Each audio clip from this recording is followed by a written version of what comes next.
Article 92 के ऊपर एक ब्रेकिंग न्यूज है। अभी ये न्यूज वेरीफाइड नहीं हुई है, ये सिर्फ एक मेरे पास एक इन्फॉर्मेशन किसी ने शेयर की है, तो मैंने उसको क्रॉस चेक किया है, तो मैं आप लोगों से शेयर करने जा रहा हूँ। आर्टिकल 92 के ऊपर स्ट्रिक्टनेस होने जा रही है। वीडियो थोड़ी सी लंबी होगी, आपने पूरी देखनी है। मैं ट्रैवलिंग में था और ये न्यूज मेरे साथ ये शेयर हुई है, जिसमें आपके साथ शेयर करने जा रहा हूँ। अब ये अखबार है दियारियो दी नोटिसियास, ये पुर्तगाल का लोकल अखबार है। ये क्या कह रहा है ये मैं आपको बता देता हूँ, ताकि मैं अपनी तरफ से कुछ भी ना कहूँ, आपको ये आप सुन लीजिए। Entering Portugal as a tourist and then applying for a professional study visa once in the country will no longer be possible. ये पॉसिबल नहीं होगा कि आप टूरिस्ट वीजा के ऊपर पुर्तगाल में आए और उसके बाद अपना यहाँ पर प्रोफेशनल स्टडी के थ्रू यहाँ पे अपना अप्लाई कर सकते हैं रेजिडेंस परमिट के लिए। The Council of Ministers approved a bill this Thursday, May 7th, that eliminates this possibility from the immigration law. ये जो आर्टिकल 92 का लॉ है, उस पे काउंसिल ऑफ मिनिस्टर्स ने एक बिल को अप्रूव कर दिया 7 मई थर्सडे वाले दिन, कि जो कि इस लॉ को एलिमिनेट करने जा रहा है, आर्टिकल 92 वाले को। The decree also altars the system for assessing residence permits for study requiring the prior issuance of consular visas for this purpose. Read the statement from the council ministers. The next step will be sending the degree to parliament.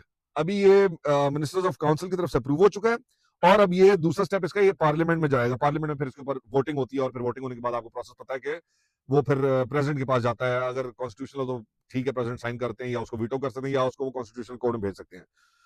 लेकिन अभी कहता क्या है, understands that the decision was made based because this regularization mechanism, although provided for by law, कि ये lawful था, लेकिन but was being used as a kind of expression of interest, कि इसको एज एक्सप्रेशन ऑफ इंटरेस्ट यहाँ पे use किया जा रहा था, जैसे फाइल वाला सिस्टम है। खैर ये एक्सप्रेशन ऑफ इंटरेस्ट की तरह नहीं था, क्योंकि एक्सप्रेशन ऑफ इंटरेस्ट में आपके टैक्सेस देने होते थे, आपको गवर्नमेंट को, मतलब आपको कॉन्ट्रीब्यूशन पे करनी होती थी, और प्लस एक्सप्रेशन ऑफ इंटरेस्ट उन सबके लिए था कि जो वीजा पे आए थे या वीजा पे नहीं आए थे। ये वाला लॉ जो ये आर्टिकल 92 जो है, ये सिर्फ वीजा वालों के लिए, नॉन वीजा वाले कर नहीं सकते।